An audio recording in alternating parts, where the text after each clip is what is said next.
En Casa de Herrero, con Leticia Vaquero. Muy buenas tardes, señores, y bienvenidos a esta su casa un día más. Ahora resulta que el presidente del gobierno no ha pactado nada con la formación proetarra EH Bildu, que no es un socio preferente para Sánchez, que esta mañana ha dado una entrevista radiofónica y le ha venido a echar la culpa al Partido Popular de Feijóo de que al final sí que tenga que llegar a acuerdos con Bildu, ¿no? Dice, es que me lo ponen difícil, en referencia a los populares. Por tanto, no acuerda con Bildu, pero sí acuerda. Que alguien nos explique tal contradicción. Bueno, Sánchez debe de estar soñando con el mal amnésico para que los españoles salgan a votarle en masa el 23 de julio, siguiendo un poco lo que dice José Félix Tezanos en el CIS, y como vimos la semana pasada, ¿no? La única de las encuestas que da como ganador en las elecciones al Partido Socialista, ¿no? Que olviden las mentiras los españoles, otra de las cosas con las que estaría soñando Pedro Sánchez, ¿no? Que olviden las contradicciones o los daños provocados, en definitiva, a la sociedad española. Ojalá se les olvide que gracias a Bildu derogamos la reforma laboral. Supongo que esto lo está pensando, ¿no? Esta reforma laboral es la reforma de la trampa, la que cambia la nomenclatura de un tipo de contrato para que parezcan que todos son fijos. Así acaban con la temporalidad, claro, cambiando los nombres. O, gracias a Bildu, ha salido adelante la ley de vivienda. Una ley para poner la zancadilla a los que han estado ahorrando toda su vida para ir comprando propiedades, pisos, lo que sea, plazas de garaje, para luego poder alquilarlas, ¿no? Y asegurarse así un nivel adquisitivo bueno durante la jubilación.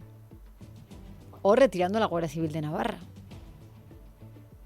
Pactado con Bildu, claro. Los presupuestos generales del Estado para este año, para el 23, también.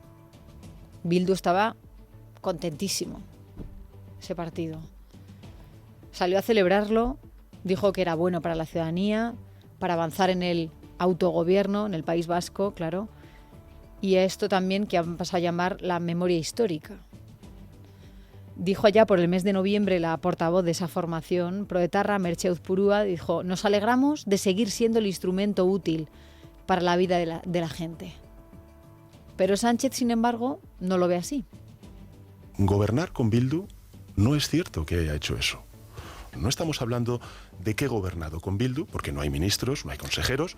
En segundo lugar, no hay un acuerdo de gobierno con Bildu, no lo hay. Y en tercer lugar, lo que ha habido es, lógicamente, una dinámica parlamentaria con EH Bildu como con otras formaciones políticas para sacar adelante muchas de las leyes y los avances sociales que eran necesarios en este país. Claro, el matiz es esto del acuerdo de gobierno, con el apellido de gobierno, ¿no? Obviamente ya sabemos, señor Sánchez, que no tienen ministerios de momento, también podríamos añadir, pero hay entendimiento para que salgan sus propuestas. ¿Las hay o no las hay?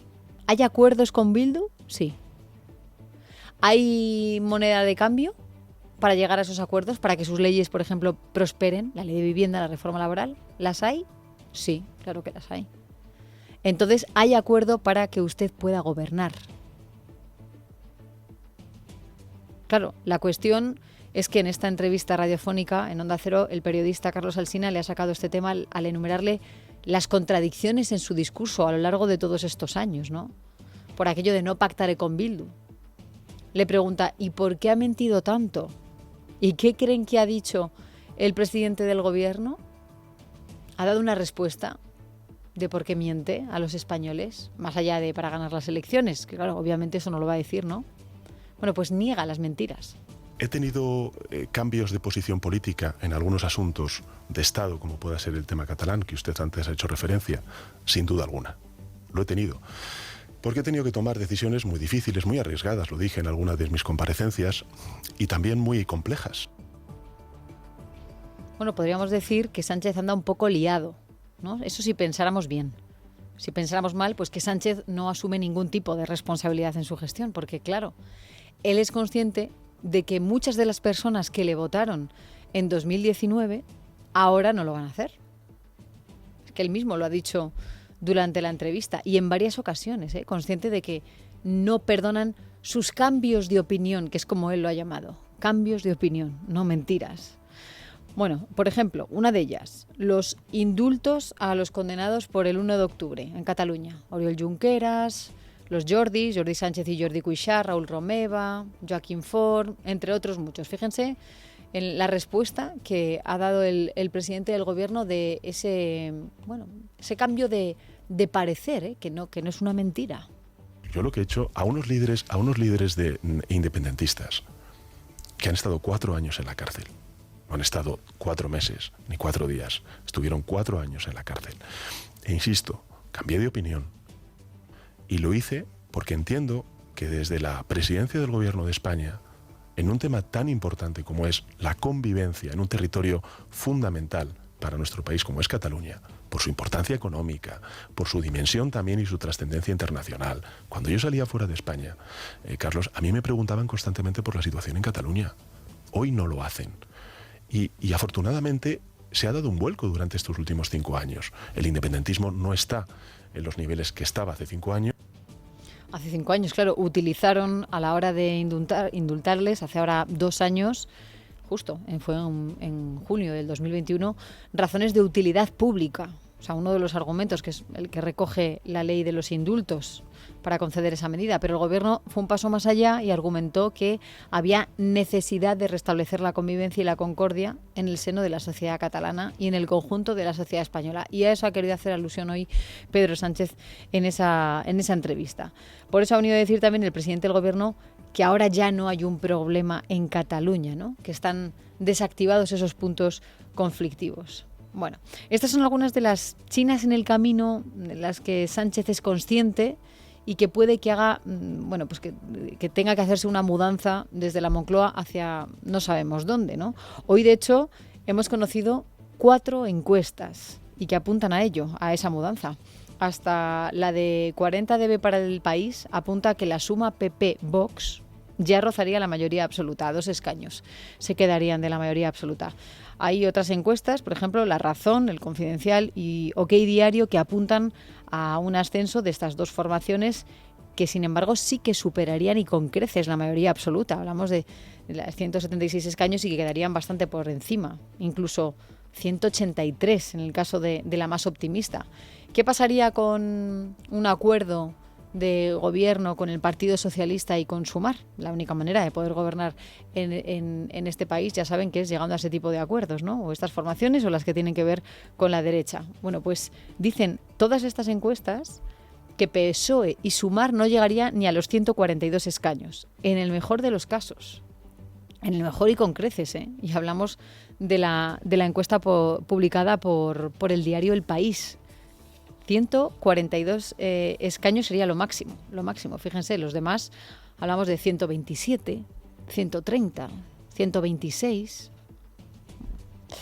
Así que, por todo ello, conscientes de que hay que seguir arañando votos, pues porque ni siquiera ha comenzado la campaña, hoy vemos que cada una de las partes va enviando los mensajes que a ellos les van pareciendo, ¿no? Por ejemplo, el Partido Popular hoy se hacen fuertes contra las políticas de Pedro Sánchez, que han tenido como cómplices a los proetarras por todo esto que estábamos comentando antes. Esto es lo que ha anunciado hoy Alberto Núñez Feijóo esta mañana. Revisaré una a una cada una de las leyes y medidas en las que el voto de Bildu fue decisivo para que saliesen adelante. El voto de Bildu no va a servir para nada en nuestro país, salvo que se adecúe a la Constitución. Bueno, y en el Ejecutivo están muy enfadados porque el líder de la oposición todavía no haya recogido el guante que le lanzó el presidente del Gobierno para protagonizar algún tipo de cara a cara, alguno. O sea, ya se conforman con lo que sea, lo recuerdan, ¿no? Había pedido 6, un debate cada semana antes de que sean las elecciones del 23 de julio. Lo que quieren a toda costa desde el Ejecutivo es seguir colocando los mensajes que ellos quieren, ¿no? Lo que tiene que ver con aspectos económicos, ¿no? El empleo, la transición ecológica, los fondos europeos, es decir, la economía, en definitiva, ¿no? Ir soltando sus perlas. Y hoy, de hecho, la propia vicepresidenta primera, Nadia Calviño, ha hecho un llamamiento a Feijóo. Hay una gran duda sobre cuál sería la política económica de un gobierno hipotéticamente liderado por el Partido Popular. No es momento de parar y aún menos de volver atrás. Y por eso, una vez más, insto al Partido Popular y a su líder, el señor Feijóo, a que sea claro con respecto a cuál es su visión, su proyecto, sus propuestas. Quieren escuchar al Partido Popular en lo que tiene que ver con la economía, pero de momento no hay ningún debate cerrado a dos, de los cuales, por cierto, reniega la vicepresidenta Yolanda Díaz, la vicepresidenta segunda, la líder ahora de Sumar, diciendo que no representa a las españolas, porque no hay ninguna mujer. Bueno, pues señora Díaz, si los líderes, en este caso del Partido Socialista y del Partido Popular, son Sánchez y Feijóo, tendrán que debatir ellos, ¿no? O a lo mejor, ¿qué quieren hacer? ¿Debates de los números 3 de cada gobierno? No sé qué se le ocurre a Yolanda Díaz. Pero bueno, desde luego sí que hay algunas entrevistas planificadas ya y que podríamos marcar en el calendario, ¿no? Además del presidente del gobierno, me estoy refiriendo, Pedro Sánchez, hoy ha estado en esta entrevista radiofónica en Onda Cero, va a estar también con el Wyoming, va a estar con Jordi Évole, La Sexta también, igual que el canal de Wyoming. La semana que viene va a estar en El Hormiguero y de momento no ha confirmado asistencia a Tu cara me suena, a Masked Singer ni a Masterchef, ¿eh? Bueno, esto último es de broma, pero todo se andará. Es que fíjense en los perfiles de programa que elige para ir a dar esas entrevistas, ¿eh? Con tal de estar en el candelero, lo que sea. Y en este sentido, si lo recuerdan, desde el gobierno y desde los sindicatos, comisiones obreras y UGT, llevan semanas pidiendo un debates temáticos, ¿no? Sobre todo uno sobre economía, que ya no sabemos si les gustaría a dos o a más bandas, pero por si acaso hoy es el día en el que a las 12 de la noche se cierran las listas de los partidos y en Sumar Yolanda Díaz ha nombrado a Nacho Álvarez, el secretario de Economía de Podemos, como su portavoz económico. Estamos nutriendo al equipo de Sumar con, creo que, profesionales de primer nivel en nuestro país y creo que así, además, lo entiende España. En este sentido, no solamente será el portavoz económico de Sumar, sino que será también la persona que sufrague los debates económicos en nombre de Sumar. Por tanto, satisfacción, agradecimiento al señor Álvarez y, desde luego, como ya saben, estamos preparadas para esta campaña electoral que se celebrará el próximo 23 de julio.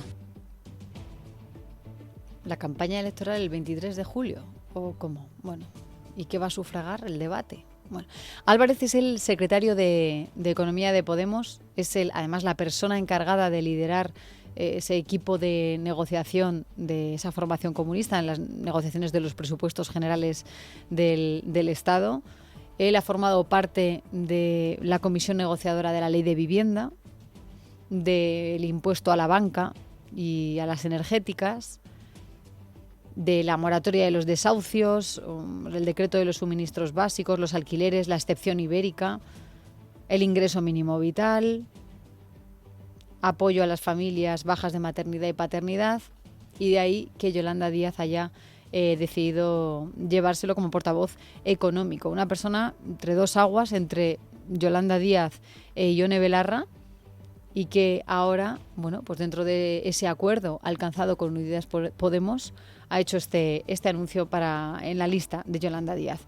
Eso es reseñable en cuanto a las listas. Y lo de Sumar que ha ocurrido este fin de semana creo que también podemos explicar de una manera muy rápida, ¿no? El espectáculo al que hemos asistido este sábado, que es digno de hacer una pequeña reseña. El resumen es que Unidas Podemos acabó aceptando la exclusión de Irene Montero.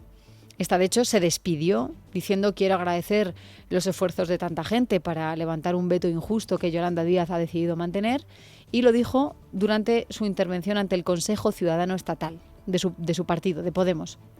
Lo curioso es que en este tipo de cónclaves la prensa nos enteramos de lo que hablan personas que no tienen que ver con Ione Belarra después. Pero esto era otra cosa. Aquí una retransmisión en directo a petición de la secretaria general de Podemos. Es decir, que no solamente se vea el discurso público de Ione Belarra, sino que también los de los altos cargos. Que se escuche Irene Montero, a la vetada, ¿no? Y no para que lo escuchen ellos mismos desde dentro, porque lo iban a escuchar de todas las maneras, sino para que le escuche la vicepresidenta Yolanda Díaz, ¿no? Que no estaba ahí. Y un apunte más, que es curiosa también la renovación en Vox, porque Víctor Sánchez del Real, el diputado de Vox, el liberal, hasta ahora diputado por Badajoz, no va a repetir en las listas al Congreso, tampoco Rubén Manso, el diputado por Málaga en la anterior legislatura. Hoy, de hecho, Sánchez del Real ha publicado un tuit en el que anunciaba esa decisión de Vox, parecía un poco contrariado y sorprendido, y sí que se ofrecía para realizar proyectos o misiones divertidas que requieran jugársela por una causa noble. No sabemos si está buscando trabajo en este momento, pero es una gran pérdida en Vox. De hecho, le han preguntado por eso mismo hoy en Telecinco al propio Santiago Abascal, que hablaba de una purga dentro de Vox, como hoy también explicaba en el diario El País, y se le veía bastante ofendido, enfadado y diciendo, sobre todo, ignorando al periódico El País, diciendo que lo que venga de allí él no va a querer comentar absolutamente nada. Tampoco quiere comentar nada sobre las encuestas. Bueno, y termino contándoles también lo que ha ocurrido este fin de semana en el Ayuntamiento de Barcelona. Fíjense, ha sido una negociación hasta el último minuto. Parecía que el alcalde iba a ser Xavier Trias, de Junts, o que iba a ser en algún momento Jaume Collboni. Pero es que el sábado ya los comunes de Ada Colau aceptaban votar a favor del socialista, de Jaume Collboni, pero sin entrar en el gobierno de la ciudad de Barcelona. Esa era la condición que también había puesto el Partido Popular, encabezado por Daniel Sirera, para votar al alcalde socialista y también para desbaratar pues un gobierno independentista en la capital catalana. Barcelona en Común, la formación de Colau, en esa formación, su número 2, que se llama Jordi Martí, ha insistido hoy en una entrevista en RAC1 en que apoyaron al socialista Collboni no porque les encante, después de todas las desavenencias que han tenido cuando han compartido el gobierno en el Ayuntamiento de Barcelona, sino porque era el mal menor. Han demanat alguna cosa a Jaume Collboni a canvi de fer-lo alcalde? Res. Absolutament res. ¿Les ha pedido algo? Pues nada. Bueno, Collboni ha tenido que negociar con los de Colau y con el Partido Popular. Y en este último caso se comprometió con el líder del PP en Barcelona, con el señor Sirera, minutos antes del pleno de investidura a no gobernar con Barcelona en Común, aunque Collboni ha admitido que no hay ningún pacto por escrito. No, miri, no hi ha cap pacte verbal. No hay ningún pacto verbal ni escrito. Lo dijeron tanto la señora Colau y el señor Sirera. Hay un compromiso para la investidura, que es un acto concreto que tuvo lugar el sábado en el Salón de Plenos del Ayuntamiento de Barcelona. Bueno, desde luego, lo que está claro es que esto ha sido un varapalo para el independentismo catalán, concretamente en Barcelona. Ayer vimos a un Trias realmente enfadado que llegó a decir que les zurzan, ¿no? Parecía que era una gran mentira lo que había estado viviendo en las últimas horas con tantas negociaciones, porque acarició la alcaldía, pero se ha quedado sin ella. Y hoy ya ha dicho que él no va a quedarse en la oposición. En el independentismo, ¿cómo se lo han tomado, Esmeralda Ruiz? El independentismo anda hoy en busca de respuestas después del acuerdo sorpresa que se cerró apenas un par de horas antes del pleno y que acabó convirtiendo en alcalde al socialista Jaume Collboni. Xavier Trias sigue bramando contra socialistas y también comunes por no haberle advertido del pacto. Pierde la alcaldía y anuncia que se marchará en breve, no estará 4 años en la oposición, aunque eso no significa que se vayan a romper los pactos con los socialistas. El de la Diputación de Barcelona sí le gusta a Trias. Que no estic en contra d'aquest pacte. No estoy en contra del pacto para la Diputación. Tengo un gran respeto hacia la señora Núria Marín porque es una persona de palabra. Que yo esté enfadado e indignado no significa que nosotros en la vida no seamos inteligentes. Altres a la vida no siguem intel·ligents. Son 1.200 millones de presupuesto y renovar el contrato de la mujer de Puigdemont. Para Esquerra lo del sábado fue una operación orquestada desde Madrid. Ha salido Gabriel Rufián en Radio 4 a pedir que el 23 de julio el separatismo se movilice porque el gran objetivo es ser aún más decisivos para la gobernabilidad de España. Esquerra Republicana ha estado muy sola. Esquerra ha estado muy sola en muchas cosas y lo hemos sufrido. Ojalá no hubiera sido así, pero lo hemos sufrido. Y creo que esta vez este precio debe ser más alto, debe estar consensuado y debe plantear un dilema a Pedro Sánchez, si es que quiere ser presidente. Y es muy sencillo, Cataluña o Vox. Y yo hago un llamamiento al independentismo para que nos pongamos de acuerdo para fijar este precio. Primera maniobra de respuesta, dicen desde Esquerra. Maragall será ahora número 2 en la lista al Senado. que em presento per respondre al pacte d'estat. Y dice que lo hace, que se presenta para responder al pacto de Estado contra Barcelona.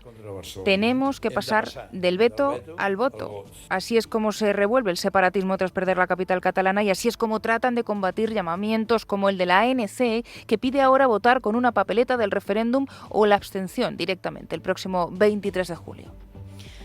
Bueno, pues tenemos la oportunidad de hablar con don Daniel Cireras, el líder del PP en el Ayuntamiento de Barcelona. Señor Cirera, ¿qué tal? Muy buenas tardes. Hola, muy buenas tardes. ¿Cómo estáis? ¿A qué cree usted que se debe ese enfado emitido en todos los medios de comunicación que hemos podido ver del señor Xavier Trias? ¿Pensó que ustedes le iban a hacer alcalde? Bueno, el señor Trias creía que le debía el Partido Popular la alcaldía de Barcelona y que por tanto teníamos que hacerlo alcalde a cualquier costa. Yo creo que cuando hay determinados partidos que creen que las instituciones son suyas y que por tanto van a conseguir lo que quieren sin hacer nada más que porque ellos lo valen, pues vienen luego los lloros, ¿no? Y aquí, pues el sábado vimos al señor Trias con el señor Maragall, con el señor Artur Mas, con la señora Laura Borràs, con el señor Puigdemont, con el señor Junqueras, con el señor Turull, con todos estos expresos, con ganas de celebrar que Barcelona se ponía en manos de los independentistas, ¿no? Y la jugada no le salió bien y por tanto entiendo ese tremendo enfado por parte del señor Trias. Porque cuando dijo el sábado que el error era realmente evidente, no se atreven ni siquiera a mirarme la cara, no les da vergüenza, están equivocados, esto el tiempo lo va a demostrar. O sea, realmente es que él parecía que estaba realmente convencido, ¿no?, de que iba a tocar la alcaldía. Él creía, por una parte, que el Partido Popular le debía la alcaldía de Barcelona porque, según él, hace años se la arrebató el Partido Popular. Y después él no fue capaz de entender que el Partido Popular era capaz de votar al Partido Socialista para evitar que los separatistas gobernaran la ciudad de Barcelona. Él creía que a 30 días de unas elecciones generales el Partido Popular no tendría ese sentido de Estado y no votaría a un candidato socialista. Y nosotros, pues, después de una negociación que no fue fácil, conseguimos, por una parte, apartar a los separatistas del gobierno de la ciudad de Barcelona y, por otra, evitar que Ada Colau formara parte del gobierno municipal. Uh-huh. Sí, me gustaría preguntarle, antes de hablar de Ada Colau, ¿cómo se fraguó el acuerdo, ¿no? O sea, ¿qué le hizo usted llegar y optar por esta opción, incluso pactando con el Partido Socialista de Cataluña, también con Barcelona en común, aunque no van a entrar dentro del gobierno? Pues mire, para hacerlo rápido, ¿no? Sí.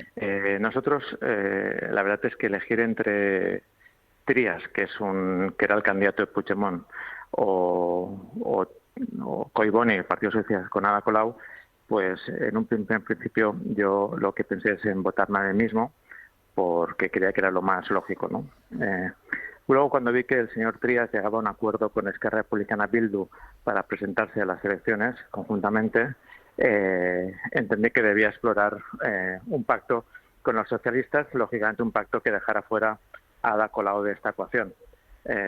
Intenté llegar a un acuerdo con el Partido Socialista para que los de Ada Colau no formaran parte del gobierno municipal y finalmente, in extremis, Ada Colau hizo un comunicado diciendo que ellos pasaban a la oposición y por tanto eso facilitó el voto del Partido Popular. Uh-huh. Pero otra cosa que me parece importante, ¿qué pasa si al final Colau sí forma parte del gobierno municipal? Porque es que recordemos lo que está diciendo el alcalde actual, Jaume Collboni, y esto él está empecinado en una coalición progresista. Ayer ya lo dijo, lo ha dicho en varias ocasiones, dice, tengo un proyecto que todos conocen, mi contrato con los electores, una idea y es una propuesta de esa coalición progresista, diciendo que verá en los próximos meses cómo articular las mayorías necesarias para hacer gobernable el consistorio. ¿Qué ocurriría si al final le tiende la mano a Ada Colau para que entre? Bueno, yo lo que espero es que todo el mundo cumpla su palabra, ¿no? Creo que estamos demasiado acostumbrados que los políticos dicen una cosa y hacen otra, y eso debe cambiar, ¿no? Los ciudadanos no pueden permitir que los políticos mientan y engañen a los electores. Por ese motivo yo estoy convencido de que el señor Collboni va a cumplir su palabra, que la señora Colau va a cumplir también con ese comunicado y con sus palabras en el pleno en el que decía que ellos van a formar parte de la oposición, Y lo que yo creo que debe pasar es que el señor Collboni gobierne para todos y, por tanto, gobierne con todos, ¿no? Se puede gobernar en minoría si dialogas, si llegas a pactos con todos los partidos políticos. Y yo creo que lo que tiene que pasar en Barcelona es que ese frentismo que intentaban los nacionalistas, los separatistas, con un frente independentista en contra del futuro gobierno de España, el PP, no es lo que los barceloneses necesitamos. Lo que necesitamos es un gobierno y un alcalde que gobierne para todos, que gobierne con todos, y si el señor Collboni hace eso, nos va a tener a su lado. ¿Qué compromisos ha adquirido usted o Jaume Collboni con usted para poder darle ese voto de confianza? Bueno, la verdad es que las cosas, los acuerdos llegaron digamos, en la photo finish, ¿no? En el último minuto. De hecho, ya había empezado el pleno, o ya eran 7 minutos más tarde del inicio del pleno. Y el compromiso fue que no iba a gobernar con Ada Colau, que no iba a llevar a cabo las políticas que han convertido a Barcelona en la ciudad más insegura de España, en la que se protege a los ocupas, en la que la sociedad es evidente, y por tanto yo lo que le pedí es que gobernara de una manera diferente, y que para gobernar de esa manera no podía gobernar con los de Colau, y que nosotros nos ofrecíamos a poder participar en la gobernabilidad de Barcelona para que Barcelona vuelva a ser esa gran capital española y europea que atrae talento, que atrae inversiones y que trae grandes acontecimientos para la ciudad de Barcelona. ¿Hay alguna letra pequeña, señor Sirera, algo que le haga especialmente ilusión, algo que tienen que abordar desde ya en Barcelona, algo que tenga que ver, no sé si con Mossos de Escuadra o con una oficina antiocupa, como hemos visto que en otras comunidades autónomas sí que se va a llegar a ese acuerdo? Lo hemos visto con PP y Vox en Comunidad Valenciana, por ejemplo. Mire, nosotros lo que necesitamos es que Barcelona vuelva a ser una ciudad segura, en la que la gente se sienta tranquila de pasear por la calle, en la que haya también seguridad jurídica y, por tanto, que no tengamos, que la gente pueda invertir con tranquilidad, con seguridad, que no hayan pegas para que las personas puedan crear negocios, abrir nuevos locales. Creo que Barcelona tiene que volver a ser aquella Barcelona que todo el mundo quería venir a hacer cosas, ¿no? Ahora mismo, fíjese usted, cuando le decimos a nuestros hijos que si quieren prosperar lo que tienen que hacer es irse de Barcelona, eso no puede ser, eso tiene que acabar y tiene que revertirse. Y por tanto, todas aquellas políticas que se lleven a cabo desde el Ayuntamiento de Barcelona para conseguir que Barcelona vuelva a ser una ciudad líder en el mundo, pues tendrán el apoyo y el compromiso del Partido Popular de Barcelona. Una última cuestión, señor Sirera. En cuanto vimos ese acuerdo durante el fin de semana, algunos líderes independentistas, Oriol Junqueras, por ejemplo, denunció un pacto de la vergüenza para evitar que el independentismo gobernara en la capital. Una operación del Estado, dijo, ante la cual no podemos quedar indiferentes. También ha dicho lo mismo el diputado Gabriel Rufián, con una fotografía en la que aparece Alberto Núñez Feijóo y Yolanda Díaz diciendo que este acuerdo se ha alcanzado en Madrid. No sé qué les diría. Bueno, yo creo que los independentistas siempre necesitan encontrar enemigos exteriores a los que culpar de sus propios fracasos, ¿no? Este es un pacto que se ha hecho en Barcelona, teniendo en cuenta los intereses de Barcelona y en mi caso, concretamente, teniendo en cuenta los intereses de Barcelona y de España. Creo que el hecho de que el señor Trias se presentara con Esquerra Republicana una semana después de que el presidente de la Generalitat, Pere Aragonès, pidiera a las fuerzas políticas independentistas firmar pactos para hacer un frente común contra el futuro gobierno de España, dejaba en evidencia cuál era el objetivo de ese pacto entre Trias y Esquerra Republicana. No era un pacto a favor de Barcelona, era un pacto en contra de España. Y por tanto, desde el Partido Popular no podemos permitir ese tipo de pactos, y por eso nuestra responsabilidad era apostar por una fuerza política adversaria, como es el Partido Socialista, pero alejar a la ciudad de Barcelona de un gobierno separatista que lo que hace es perjudicar los intereses económicos y sociales y políticos de Barcelona, de Cataluña y de España. Pues Daniel Sirera, líder del PP en el Ayuntamiento de Barcelona, gracias por habernos atendido, mucha suerte y esperemos que todas esas promesas que le han hecho a usted se vayan a cumplir. Lo seguiremos de cerca. Un saludo. Muchísimas gracias. Muy buenas tardes.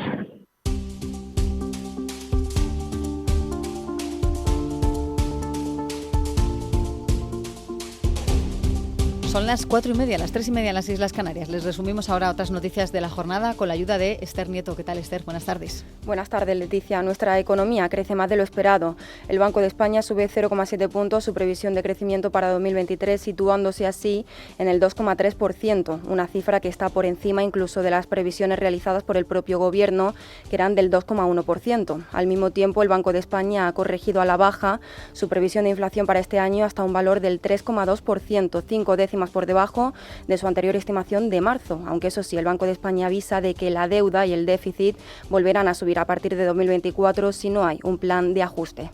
Y la Inspección de Trabajo irá a huelga el próximo lunes 26 de junio ante la falta de refuerzos de personal y medios materiales para realizar sus funciones. Sin embargo, esta huelga se producirá sin que Función Pública haya desbloqueado todavía el plan estratégico del organismo. Por un lado, los sindicatos exigen responsabilidades al Gobierno, pero desde dentro del Ejecutivo, Yolanda Díaz, la vicepresidenta segunda y ministra de Trabajo, señala a la ministra de Hacienda, María Jesús Montero. Creo que no hay ninguna razón para que no se cumpla por parte del Gobierno de España con el plan estratégico de la Inspección de Trabajo. Saben ustedes que esto está en el negociado de Función Pública y, por tanto, quedo a resultas de que resuelvan este problema. Soy clara, no hay ninguna razón por la que no cumplir el plan estratégico de la Inspección de Trabajo en nuestro país. Mi opinión es conocida. La Inspección de Trabajo es vital en una democracia, es la garante del principio de legalidad y, por lo tanto, imprescindible. Recordamos que el acuerdo entre Trabajo y Hacienda con los sindicatos de la Inspección de Trabajo parecía haberse cerrado a finales de mayo, pero no llegó a trámite unos días antes de las elecciones autonómicas. Y sobre la ley del solo sí es sí, hoy el presidente del Gobierno, Pedro Sánchez, ha reconocido en una entrevista en Onda Cero que ha tenido discrepancias con la ministra de Igualdad, Irene Montero. Pese a haber defendido en múltiples ocasiones que esta era una ley de referencia a nivel internacional, hoy Pedro Sánchez ha asegurado que intentó persuadir a su socio de Gobierno del error legislativo que ha provocado miles de rebajas de condenas y centenares de excarcelaciones a agresores sexuales. De esta forma, Sánchez ha concentrado toda la culpa en Unidas Podemos y ha sacado pecho de la decisión política de haber reformado la norma. Yo asumo en primera persona ese error. Pedí disculpas a las víctimas de las agresiones sexuales y efectivamente rectifiqué. Al ver la imposibilidad de poder persuadir a la ministra de Igualdad, pues opté por que el Grupo Parlamentario Socialista presentara su reforma del Código Penal, ¿no? Afortunadamente... Que salió adelante con el voto del PP. Efectivamente. ¿Y sin el suyo? Podrá usted criticar o no que estuviera, no sé exactamente qué tenía ese día, pero nadie puede escapar a la idea de que efectivamente esa decisión también la tomé yo. Y por cierto, hoy Libertad Digital publica que el Consejo General del Poder Judicial espera que el número de violadores beneficiados por la ley del solo sí es sí aumente en las próximas semanas. El motivo de este repunte se debe a que muchos tribunales estaban a la espera de que el Tribunal Supremo se pronunciase y así poder adoptar una decisión sobre la revisión de condenas. Aún así, al coincidir con las vacaciones de verano, lo más probable es que este aumento del número de beneficiados por la ley del solo sí es sí no quede reflejado hasta septiembre. Miguel Ángel Pérez, buenas tardes. Buenas tardes. Fuentes del CGPJ consultadas por Libertad Digital afirman que las últimas sentencias del Tribunal Supremo acordadas durante el pleno monográfico celebrado los pasados 6 y 7 de junio supondrán un aumento en el número de violadores de mujeres y niños beneficiados con la rebaja de su pena o directamente excarcelados por la ley del solo sí es sí del gobierno de Pedro Sánchez que elaboró Irene Montero en el Ministerio de Igualdad. La Sala Penal del Supremo avaló las rebajas de penas aplicadas en las revisiones de condenas firmes tras la entrada en vigor de la ley del solo sí es sí. Esta decisión del alto tribunal desautorizaba el criterio fijado por el fiscal general del Estado, Álvaro García Ortiz. Las mismas fuentes consultadas destacan que el repunte probablemente no será recogido en las estadísticas del Consejo General del Poder Judicial hasta el mes de septiembre, a pesar de que el gobierno de los jueces actualizará los datos en un par de semanas antes de la celebración de las elecciones generales del 23J. Muchos tribunales, dicen, han esperado a que el Supremo se pronunciara al respecto para resolver las revisiones de pena, por lo que se experimentará un incremento en las próximas fechas. No obstante, al coincidir con las vacaciones de verano, posiblemente el repunte no quede reflejado de forma inmediata. Las negociaciones se están produciendo a contrarreloj en algunas comunidades autónomas donde mañana se constituyen los parlamentos. En concreto, en Extremadura, el Partido Popular necesita a Vox para poder gobernar. En este sentido, el PP le ha ofrecido a Vox la presidencia de la Asamblea a cambio de su apoyo para lograr investir a María Guardiola como presidenta de la región. Sin embargo, Vox lo ha rechazado, considerando esta propuesta insuficiente. Y ahora, a menos de 24 horas, continúan las negociaciones y el acuerdo entre PP y Vox sigue atascado. Noelia Bautista. Eso es precisamente lo que le ha ofrecido la popular María Guardiola en su segundo encuentro para negociar su investidura, concretamente la presidencia de la Asamblea a cambio de que los de Vox no presenten candidato y entreguen al Partido Popular una de las vicepresidencias y una de las secretarías de la Cámara. Pero no solo eso, y aquí está el punto de enfrentamiento, la lideresa extremeña exige también a Vox que apoyen su candidatura en el debate de investidura y le otorguen la libertad para la confección del gobierno de la Junta de Extremadura, una oferta demasiado elevada que los de Ángel Pelayo Gordillo han rechazado de plano. Los motivos los explica el vicepresidente de Acción Política de Vox, Jorge Buxade. Ni chantajes ni regalos. Si lo que se nos plantea es un mero acuerdo de investidura, por desgracia tenemos la experiencia de que los pactos de investidura no se cumplen por el Partido Popular. No podemos renunciar a que Vox tenga miembros en el gobierno que garanticen el cumplimiento de cualquier acuerdo de gobierno para Extremadura. Asegura Buxade que ya lo han vivido en Andalucía y no quieren repetir experiencias, aunque dice también van a seguir negociando. También lo va a hacer el Partido Popular extremeño. Fuentes del partido sostienen que esperan que Vox reconsidere su postura para que se produzca un cambio en la región, porque al contrario, dicen, será su responsabilidad el impedir un gobierno de cambio. Recordemos que aún hay tiempo para ese acuerdo porque el plazo termina este martes, fecha prevista para la constitución del Parlamento extremeño. Y fuera de nuestras fronteras terminamos contándoles que el secretario de Estado de Estados Unidos, Anthony Blinken, y el presidente chino Xi Jinping se han reunido hoy en Pekín en un intento de rebajar la tensión entre China y Estados Unidos. El encuentro ha sido inesperado porque no constaba en la agenda oficial. Es la primera vez desde 2018 que un secretario de Estado se entrevista con el presidente chino. Verónica Jorro. El dictador ha señalado que las interacciones entre Estados deben basarse siempre en el respeto mutuo y la sinceridad. La reunión entre Xi y Blinken no formaba parte de la agenda oficial del viaje del jefe de la diplomacia estadounidense. La reunión eleva el tono de una visita que busca restablecer los vínculos diplomáticos dañados entre las superpotencias tras años de conflictos comerciales, territoriales y políticos. Este encuentro se ha producido tras la reunión entre Blinken y el jefe de la Comisión de Asuntos Exteriores del Partido Comunista de China, Wang Yi, donde se han abordado temas de gran importancia como la cuestión de Taiwán, y tras la cual Wang ha argumentado que los principales problemas entre ambas potencias están arraigados en una percepción errónea de China por parte de Estados Unidos, lo que lleva a políticas erróneas hacia China. En casa de Herrero, Es Radio.